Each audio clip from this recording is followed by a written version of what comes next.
Hey everybody, I want to talk about a product and platform that I absolutely love and our latest sponsor, Interseller, the prospecting and outreach platform of choice for recruiters and sellers. Whether you're doubling down on business development or recruiting talent, Interseller does all the heavy lifting of finding contact data, automating the email and follow-up process, and syncs all that rich data into 20 plus CRM and ATS platforms. Reach out now and get going on a 2-week free trial and let them know you heard about it from Adam on the podcast today. Check out the link on the website. Appreciate it.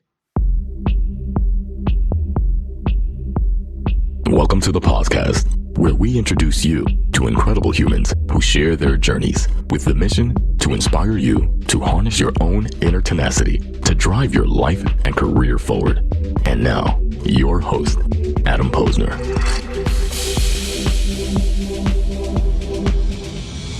Hey everybody, welcome back to the podcast, where I bring you the best and the brightest from the world of business, marketing, and personal growth to help you harness your inner tenacity to drive your career forward. My guest today, Bracken Darrell, is the CEO of Logitech, a world leader in new and innovative products that connect people via digital experiences. I got one right now that I'm staring at, and he joined Logitech back in 2012 and has helped completely revitalize the brand that once created PC accessories. Now, Logitech makes products that enhance our ability to connect over multiple digital platforms, and we'll get into the pandemic about business and all that, how, the digital world has evolved. And he has a ton of experience leading landmark companies like Procter & Gamble, General Electric, and Whirlpool, to name a few. And Braun, let's not forget about Braun. And each unique experience with different brands and different markets has made him an expert in running and growing world-class brands. So let's dig into it. I am thrilled and excited to have him here today.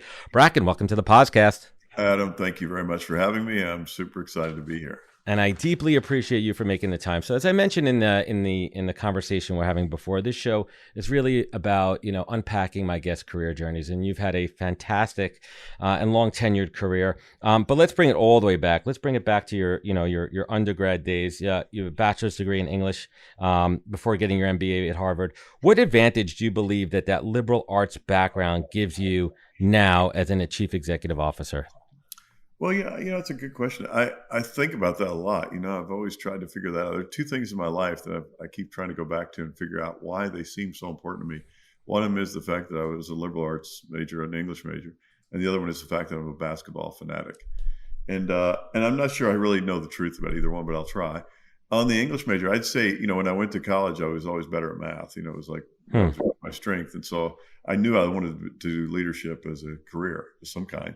So I decided I better be better in writing and speaking than I was. And so that's explicitly why I did it. And I've never regretted that for a second. And I became an accountant right out of school, so it didn't hurt me on the math side too much. And anyway, I'd say it's helped me in a couple ways. One is that I'm definitely more articulate than I would have been, for sure. But I think anybody can get that just by reading a lot and listening to people and practicing speaking. And then the second one is, I think there's an element of maybe creativity. It hasn't made me more creative. It's made me a little less afraid to make mistakes. Interesting. And so I'm sure I'm more full of errors, but therefore a little less afraid to try things. And that's an interesting concept. Just to pause on for a second there, the lack of fear. Not to say that fear of failure, but being more open to taking risk and taking chances and establishing that earlier on, because I think that's a big fear for a lot of folks coming out of school, especially into the workforce, right? The fear to fail and to take a chance there. But let's double back to basketball for a second there. Who's your team? Who's your pro team? Well, I'm less of it's the Warriors, but I'm less of a basketball watcher and more of a basketball player. I still play, very hard. I love it. I grew up playing. I started playing when I was about 9 or 10 or something, and I've never stopped. So I have a game in my backyard, which is a half court game right now, which perfect has everything from former NBA players to former pro football players to yo-hums like me who don't belong to the court with those people. Luckily, we balance each other out. So it's super fun. Who was your icons growing up? Who were your role models? Basketball. Well, Michael Jordan. I mean, he's about the same age I am, but Michael Jordan was obviously the phenom. Magic, you couldn't help but admire Magic. I especially admired Magic after he got HIV and when he went public with it. I think about how many millions of people's lives he saved just by going public and having them be, tested and get on ARV programs or diet programs, or whatever. Of course, I think he's a superhero And so I've got a lot of heroes from the past, going all the way back to Dr. J. For those of you who are old enough to even know who that is. But, I think some people will. Who's one of the great players recently that you've actually had the opportunity to play with? I have never played. Well, I do Yeah. play with great players. I play with Mustafa Shaker, who played with Iguodala. He was the number one point guard in the country, a senior in high school. And then he played a little bit in the NBA. I play with a guy named Bryant Barr, who is Steph Curry's 2 or 3 guard. And so I play with them. So I would play with them. I'm on the same court they are. They're playing a different. You're playing next to them. Yeah. But yeah. But that's about it. Yeah. No, I love that. And let's take it back, PepsiCo, Arthur Andersen. For those that don't know Arthur Andersen, what was your specialization when you're in the consulting world that really, help you to succeed to the top of these brands? Well, when I was in, I wasn't in consulting. I was in audit, and in the audit world, I was doing. The first year I did just classic audits, and the second year I did kind of a range of stuff, kind of new product development, strategy stuff. Some of the things that we probably shouldn't have been doing, and that's why Arthur Andersen no longer exists. It was a conflict of interest. But I had an amazing experience there, and I was really terrible at the detailed task of doing anything in a very, very pedantic, really, really super highly focused way. So is it the opposite of audit, though? Is it that the job is an auditor? Yeah, I mean, and I was the least likely person ever to do audit, not only because I was an English major, also because I just wasn't that detail oriented. I mean, I was notoriously out of control when it came to organization of my papers, and they were just everywhere. So when I went to Arthur Andersen, I just had to focus on that and make it work, and I did. And I'd say that was a great experience for me, and I never regret that for a minute. Are you better at the details now, or is that something you've learned to outsource? I would say I'm really good at details when I care about them, and terrible when they're kind of on the peripherals of what's going on. So yeah, I'd say I'm still just as bad as ever in some cases, and really good in others. Well, that's an interesting point too. I mean, do you feel like you fully embrace the concept that we were talking about Gary Vee, how I connected with you through Gary Vee? Like Gary Vee told me the most important advice to me professionally: stop focusing on the things that you suck at and double down on your strengths. I mean, is that what you did early on? No, I'd say I did not do that. I often tried really hard to work on things I wasn't very good at, and I made very little progress. So I think Gary Vee's advice to you was really good. I will say my only I guess watch out on that advice is I think that could lead you to a narrower and narrower life, because if you just continue to focus on things you're really good at, and people begin to come to you for those too, and eventually you become like the things you're good at are you. And you end up with fewer new experiences, and fewer challenging experiences. And your brain is like a muscle. If you stop using your left arm when you're 20, and your right arm when you're 30, and your left leg when you're 40, and your other leg when you're 50, guess what? You don't have a really good life. And I think that's kind of what we do to ourselves if we're not careful. It's an interesting point. Well, I'm going to give the counterpoint on that one. So following that advice on doubling down on the things that I'm good at led me to what I'm doing right now with podcasting. Right. Doubling down on the fact that I'm able to build relationships. I've taken it to the level of putting myself out of my comfort zone, having stronger, deeper, more meaningful conversations with folks like yourself, and doing this on the fly. Awesome. Being able to improvise, and that's where I've taken that. And of course, there are certain things where maybe I'm not good at where I should be good at. If we're talking about running a business, the BD side of it, the P&L, the things as a business owner that I'm learning to do. So there's certainly a balance to that. What do you think was one of those key takeaways? If you look at let's say the first 10, 15 years of your career as you're climbing the ladder and you move your way into Procter and Gamble, what was one of those? Well, I'll put it this way, Bracken. What was one of those? Did you have a fall on your face moment? Yeah, I've had so many fall on my face moments. I've spent more time on my face than most people spend on the other end of you. So I've had many, and I think maybe the biggest learning I had during that period was that you're just so certainly going to make errors and mistakes, and things are going to go wrong, and things aren't going to work. That you should stop thinking about those as failing. You should just think about them as learning events. And so I've kind of tried to take failure out of my vocabulary. I just really try to think of it as learning events. And of course, you need to risk manage them, because if you fail, on most of the things I fail at every day, it's fine. You just learn from them and move on. Try not to do it again. If you fail, walking on the third floor of a building on the ledge, it just doesn't end well, and you don't have a second chance. So you've got to make sure you risk manage the failures. But other than that, stop thinking of them as failures. Just start thinking of them as learning events. Try to fail on a small scale where you can and learn as much as you can. That's tremendous advice. So moving on to Procter and Gamble, what was one of those really true memorable initiatives that you would hang your hat on? Well, I mean, the biggest one for me was Old Spice. I moved on to Old Spice about 3 or 4 years after they bought it, and they'd made a series of changes, and none of them really worked. And so the brand was just getting smaller and smaller. We got to the point where I think I was focused on the deodorant, which was what they bought it for, and I think our share got down to 2.4% of the category, which means you're not there. And it was your father's deodorant, right? I mean, everyone viewed it as old man smell deodorant. Yeah, and they tried everything. They tried the new Whistling Sailor, younger version. But because they were at the point where I think they were ready to almost deep six it, and I had a new boss, and I was left alone for a little bit where I got to kind of decide what I thought I needed to do to turn it around. So I changed a whole bunch of things at once because it seemed like they all needed to be changed: the product, the packaging, the pricing, the brand, and the marketing. And we changed them all, and it was very difficult to get the upper levels of P&G to agree to all those changes at once. But thanks to Susan Arnold and Mike Wegge, Susan was my boss most of that time. She was really amazing, and Mike was part of it. We got them all done, and the results were amazing. And it doubled and then doubled again.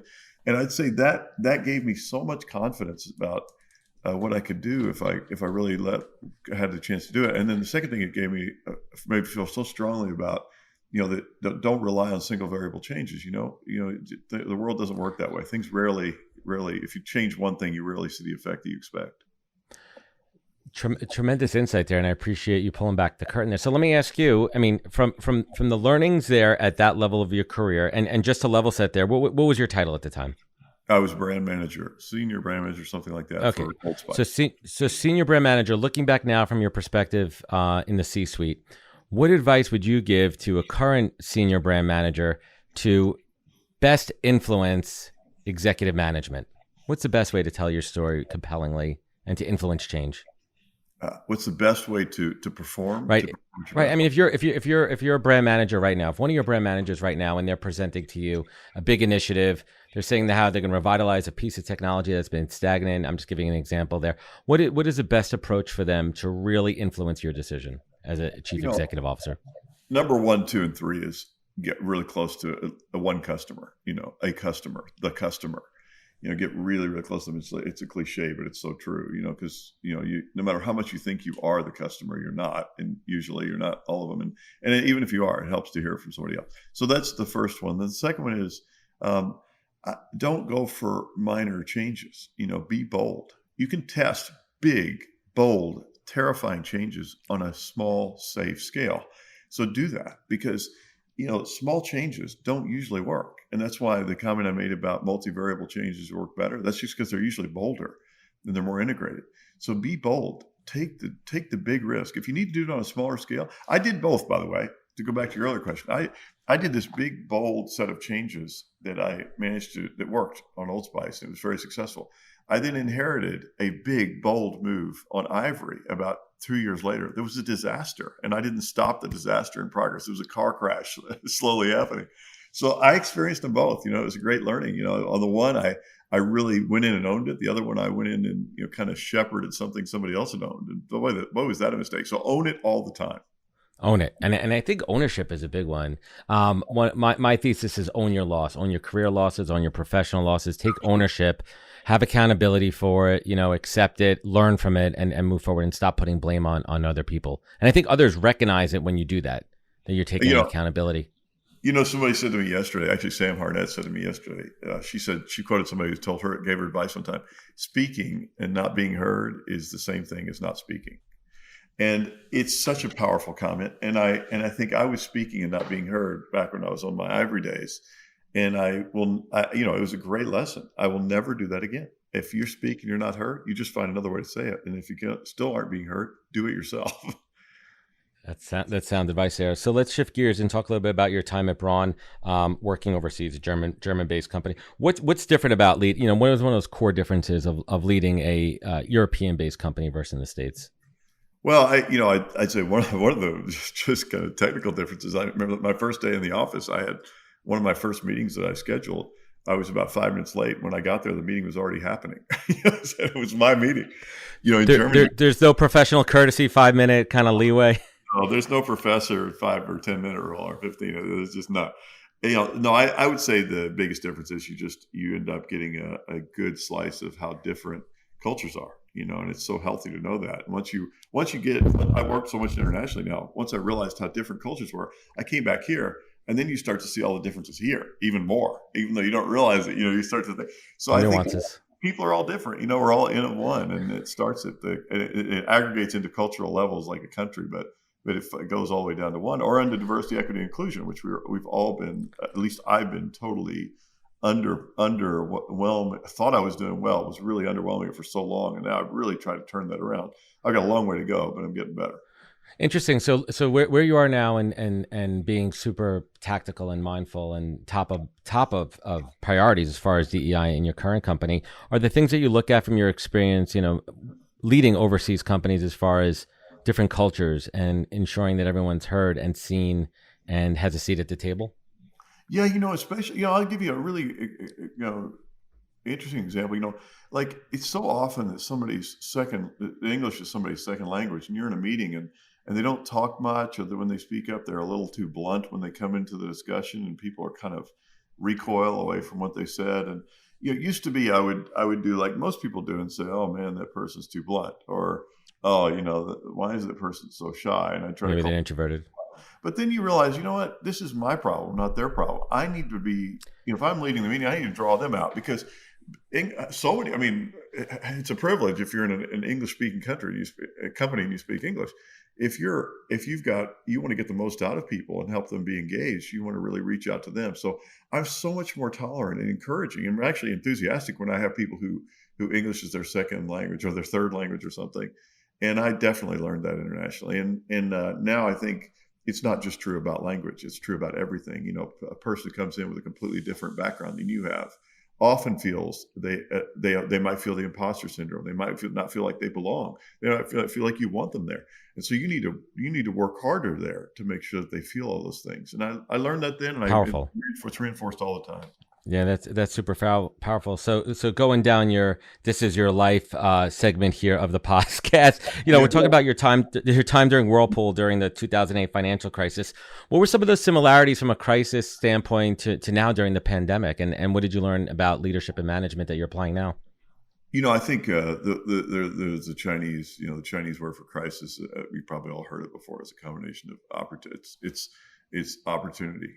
It's really an opportunity. And I think crisis, it's scary, but it's an opportunity. And I think, every crisis I've been in, the other side of it was amazing. When we came into this crisis, when we came into the 2008 crisis, I was in the middle of it, and kind of just in the middle of it when I joined Whirlpool. I think it was just flat out scary. It was like control everything, control your cash. This time when I came into it, I was talking to Philippe DePaoli, who works with me, and I was explaining my view this time. I said, as we went into the pandemic in mid-March, I told him, I said, look, we're going to conserve cash. We're going to do all the things you need to do. Our sales are dropping through the floor like everybody else's. But now we're going to use this moment. And when we come out of this crisis, we're going to be on fire. And he said, yeah, I get it. It's like a race car driver. When they come into the curve, they brake slightly. But then in the curve, they actually hit the accelerator. And when they come out of the curve, they're flying. And I love that analogy. It's exactly how we try to do during the pandemic, and it's been super exciting. And we've transformed so much during the pandemic that we're a different company. Yeah, let's just jump into that right now. I'm skipping a few steps here, but I think this is important too. Everybody went remote. Yeah. Everybody went remote, and I can only assume how business took off there. But were you able to keep up with supply, able to keep up with the demand?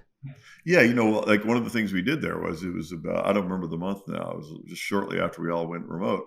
I remember sitting in my car on the phone with my head of operations, and then this followed quickly with my CFO. And I said, the sales are going through the floor. Everybody's super scared, and everyone wants to cut everything back.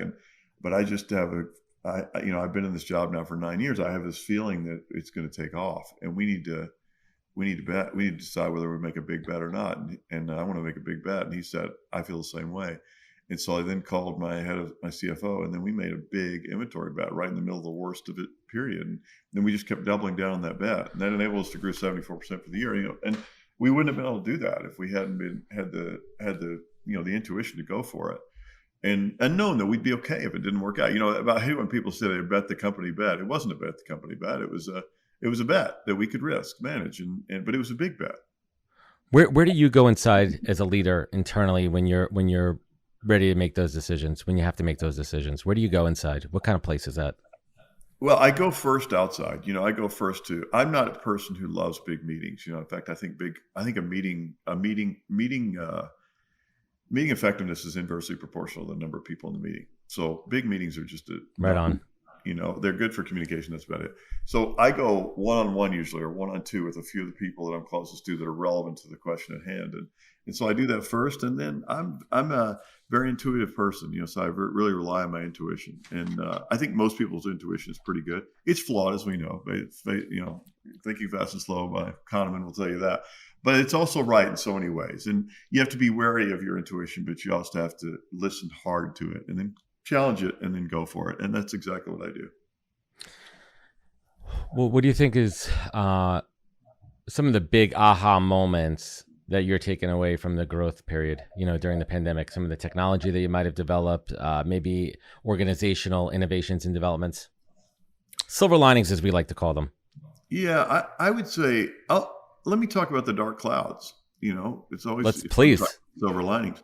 I in many ways, as much fun as last year was, it was a bummer because we were scrambling to fulfill demand most of the time, rather than at least what people could see on the outside, rather than really innovating to create consumer value. We were chasing the value that was being created by the pandemic in many ways.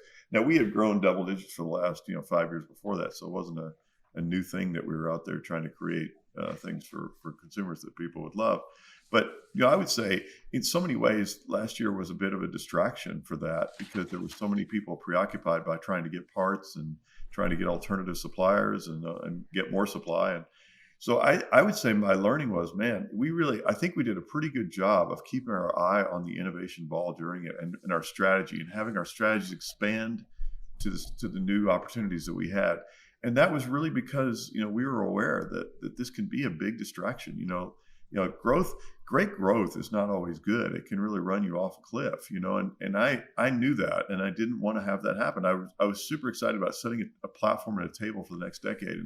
And I think we've done that. And you won't see it now for the next year or two probably, but I think it's really, really exciting to have gone through it and not been knocked off course by a wonderful period.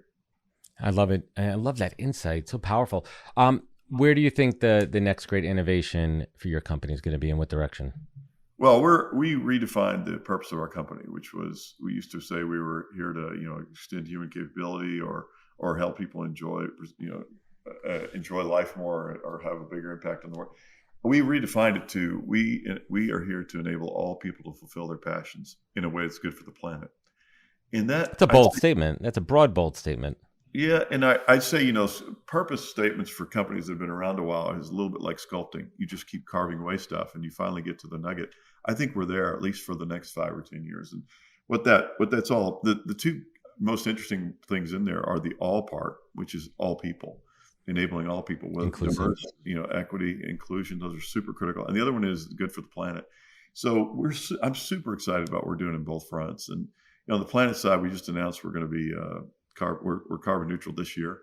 We're one of the very few tech companies that are now carbon neutral, especially hardware companies. And we're also going to be climate positive or carbon negative by 2030. So we're really stepping way out on this, and we're carbon labeling every product now, so you can look at it like calories. And we hope other companies will do the same thing. We're planting trees all over Asia now, Malaysia, Indonesia, China. Giving back, truly giving back. Yeah, we're really into this, and on the DE&I front, I'm as excited or more. I mean, I think. Yeah, let's unpack that a little bit. It's more than a buzzword. So that's a heavy piece for any senior leader to hold on to and unpack and actually put into practice. And it's a shame that it just had to rise to the top, bubble up to the top in the last couple of years of what's happening in this country and the world with inequalities and all the tragedies we've seen in this country. But as a leader, how do you synthesize it and really truly put it into action and not just a buzzword?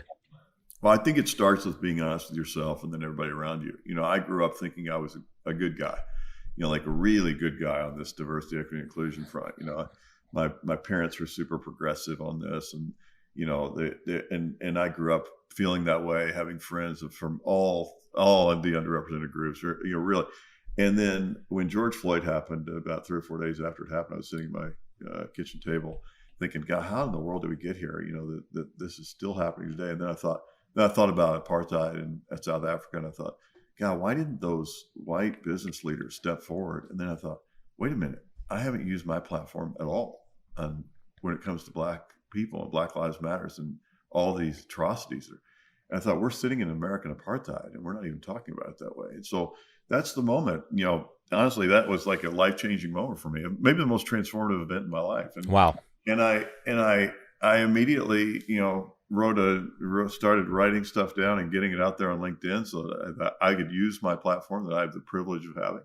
And then we really redefined what we're doing as a company, both from a strategy, metrics, everything. And we're off and running. We've got a long way to go, but we're going to get somewhere meaningful fast. And the whole company is engaged, and I'm super excited about it. And I've changed everything in my personal life too. I mean, I used to angel investing, and just whoever came to me. Then I turned the tables. I mean, now I reach out to, and most of my angel investments have been to underrepresented groups in the last year. So I'm taking action. What was the hardest moment of looking in the corporate mirror and saying, we need to change this immediately at Logitech? As much as you feel like sharing. I'll share anything. I don't think the hardest thing was the corporate mirror. The hardest thing was the personal mirror. Corporations just a roll up of the people in it, and you, if you're sitting at the top of it, you own it. You absolutely own it. Nobody can impact it like you. And to face into the fact that I had taken my leadership team from 2 women to 45% women or 40% women over a 9-year period. So I was kind of proud of myself. And then when I realized how little I'd done for the other underrepresented groups, especially people of color, it was tough, and it should have been. It's like a frying pan to the head that I deserved, and it still hurts, and it should. It's a wake up call. Yeah, it's a good one, and I never stop. And so I'd say that was the hardest one. The other thing was, hey, we have systemic racism in Logitech. We have systemic racism everywhere. Biases. I want you to find any company where there isn't systemic racism. It's there everywhere. And by the way, not just systemic racism, systemic gender bias, systemic age bias, systemic disability bias. It's everywhere. And so you got to admit that to yourself and then start rooting it out. I can tell you, I'll give you examples where it is in ours. We used to have, when we put out we do a job description, we would ask for a director of engineering, we'd ask for, 10 years experience and a master's degree, Well, guess what those people look like on average? Yep, we know what they look like. They can do the job. They're the only ones who can do the job for director of engineering? No. So we got rid of that. We got rid of the age. We got rid of the number of years experience. We got rid of the college degrees, and we said, let's focus on what people have done that proves they can do the job. But they're all over the place. These things you don't even think about them. They seem so fair on the surface, but they're not. And it's really about putting it top of mind. So let's continue down this path and let's talk about, hiring. And I love to ask executives like yourself. So by the time a candidate, and we're talking senior level folks, come to you and they come to your desk for the interview, do you have a couple of go-to questions that really help you quickly? Listen, correct me if I'm wrong. Character is something you learn about somebody over time. It's you may have a gut instinct and feel about someone initially, but in my opinion, character takes time, and you really see that over a period. But you would need to make a hiring decision. So when you're interviewing folks, do you have a couple of go-to questions that are kind of like patented Bracken Darrell go-tos to really dig into understanding who a person is, what their why is, and what their how is? No, I don't. The short answer is no. Great. No groundbreaking stuff here, folks, for anybody interviewing with Bracken.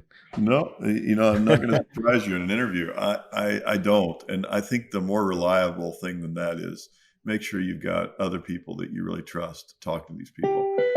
Just a second, sorry. Consensus. Not even consensus, just getting different angles from people, because we're all different. And, as you go in and you as you call it, unpack people's personal lives, and maybe not too personal, but their work lives, you learn different things from different people. And I have found that the having a very small group of people interview people and then regroup afterward and really listening to what they have to say has stopped me from hiring mistakes more often than my own interview. My own interview is usually kind of black and white. I mean, it's usually really obvious to me when somebody works and really obvious when they probably won't.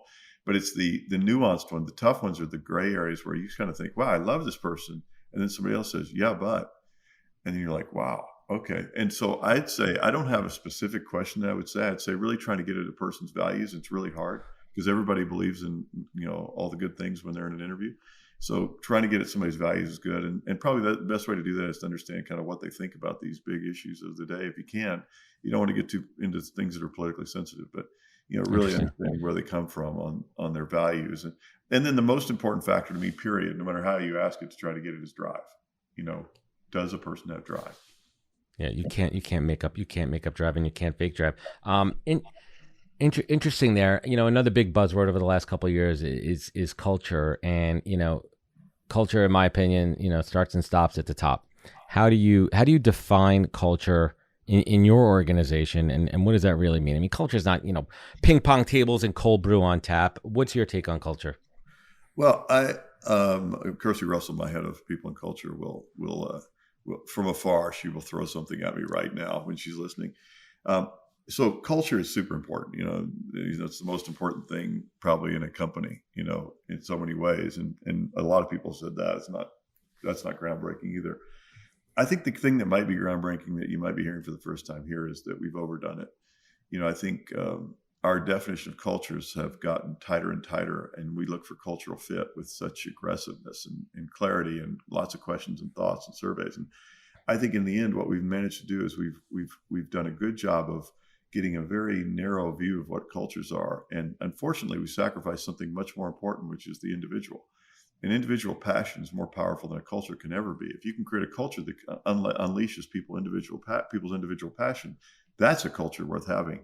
And unfortunately, the way we sometimes go after culture with things on the wall and lots of descriptions of what you need to be like if you work here, and lots of discussion around how exclusionary they should be, we've managed to exclude something even more important, which is individuality. And there's nothing more important. Wow, that's a big one. I mean, my take on it, I look at culture as a quilt. And if you think about the quilt, it's made up of different materials, different colors, different fabrics, each individually unique. But you bring them all together and you pull the camera back, and what do you have? You have a beautiful macrame in front of you. And that's something I really have taken from all these conversations with senior leaders like yourself. So pivoting again, let's talk about something close to you, Life Biosciences. How does one even begin to tackle a problem as big as aging? And what's your vision for that company that you're a board member of? Well, to me, the reason I got into this is because when I was growing up, I love people, and I want to. And my whole thing has always been I want to have a really powerful, positive impact on the world through other people and in general. And I should have gone into medicine if I really thought about it, because that's a direct, kind of. Well, there's details involved there, sir. Yeah, I'm detail-oriented enough to be able to do that, but I didn't, and the reason I didn't was because I didn't want to be in the business of fixing things. I wanted to be in the business of growing and creating things, and so I just felt like the way the medical profession works is it's kind of patch and move on, and so the more I thought about it over the years, the more I thought about that really what we should be doing is preventing things, and really creating better, higher performing people in general, able to perform at a higher level and have that last longer by preventing all the things that can get in the way, like cancer and heart disease and all the things that affect us. So that's how I got into this interest in lifespan, and which is really about replacing healthcare with something much more effective, which is improving life all the time and preventing the things that. So proactive instead of reactive. Super proactive, and the whole medical system is set up the other way. It's set up it's as if you jump in your car every day and you wait till you run out of gas and then you call the doctor to come fix it. And that's probably not the best way to do it. And so I think we're at the beginning of a revolution in healthcare that is just starting to be talked about, which is healthcare will become lifespan care will become the biggest industry in the world, much bigger than what healthcare is today, and it will replace healthcare. It's time. It's time. It's ripe for disruption. It's ripe for change, and it's so interesting. Through this show, I've had the opportunity to talk to a couple of innovators in the healthcare insurance space, and it starts with it's flipping it on its head, and it starts with actually caring, empathy, actually caring about They're not a customer. They're not a patient.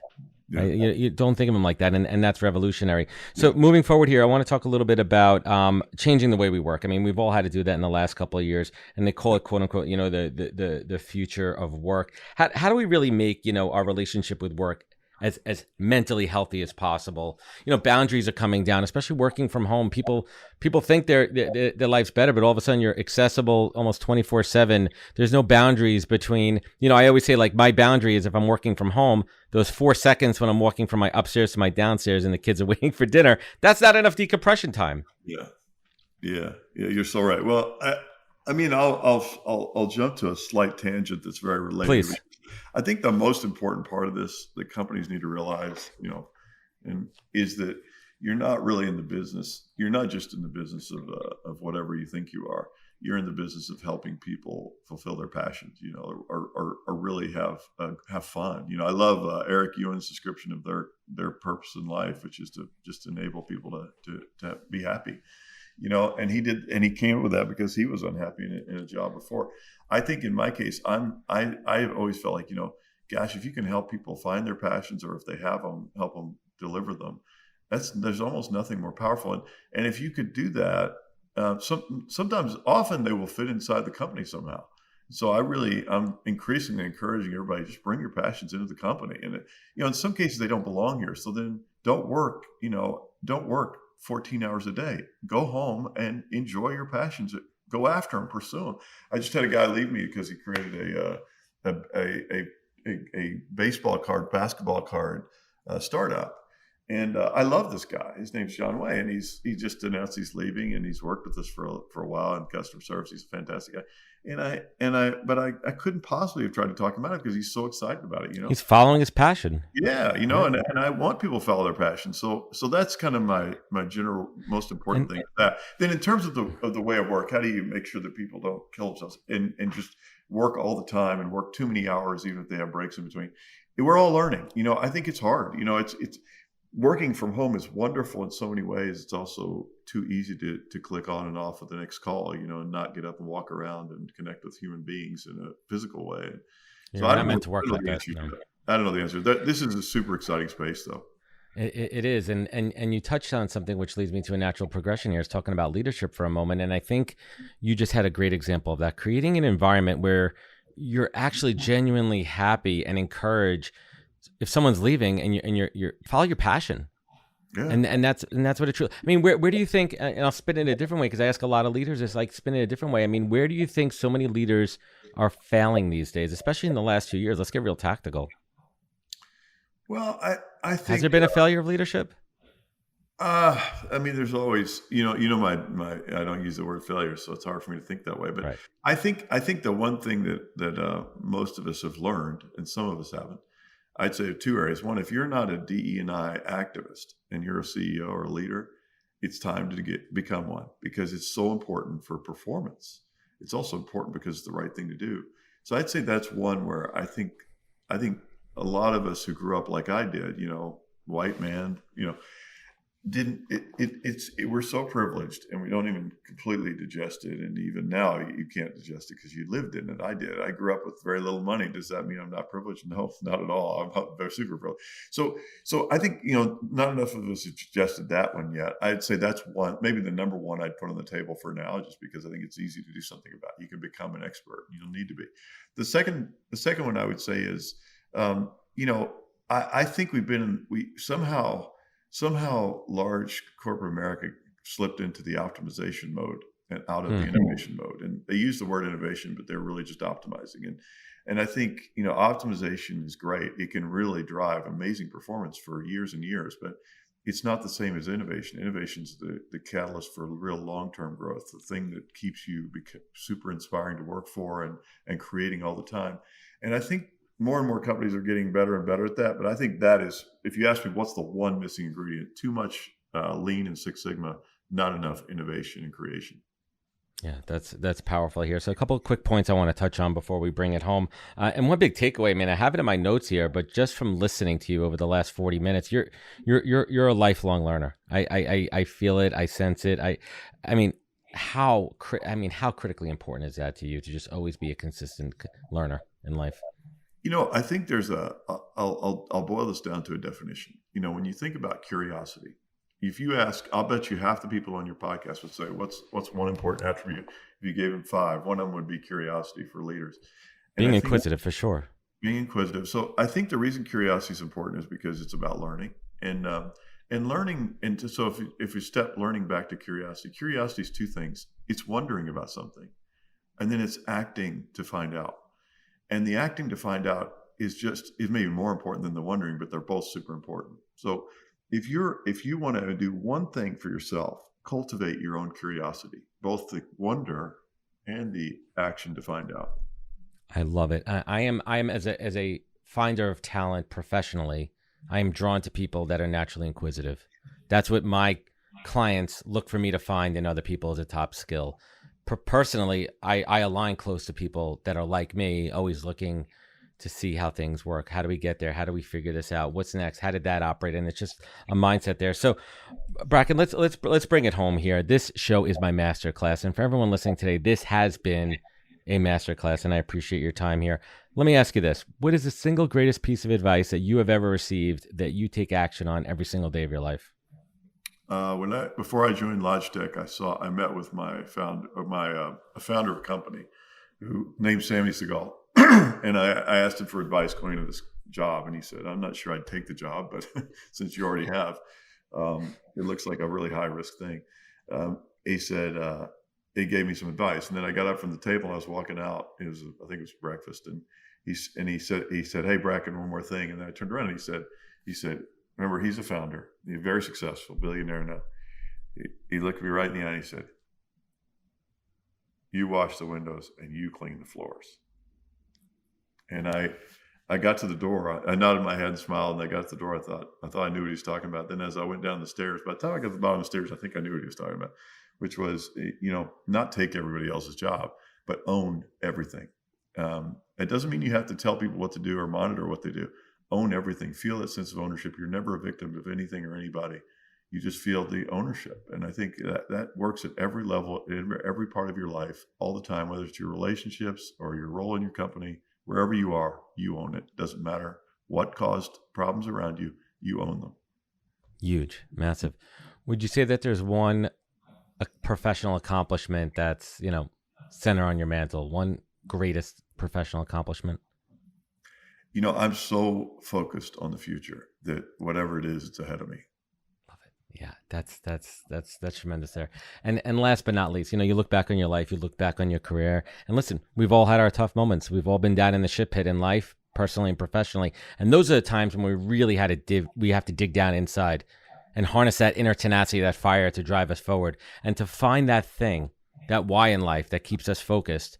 And on the other side of it, where you are now, running a tremendous company, leading people, innovating, doing good for the world, the planet on a micro and macro level, and most importantly, changing yourself inside. Bracken Darrell, how do you keep yourself focused? What is your compass in life? What is your North Star? I have had, in the last few months, I've had personal challenges, and it sort of reminded me again, how hard how hard everybody's life is, and my challenges have been so minor compared to so many. But I always come back to the same thing, which is, when you're going through it, I always think, and a friend of mine said this to me last night, I feel so lucky to be alive and so lucky to be here, to be able to have tough experiences and then be able to try to turn them around or deal with them.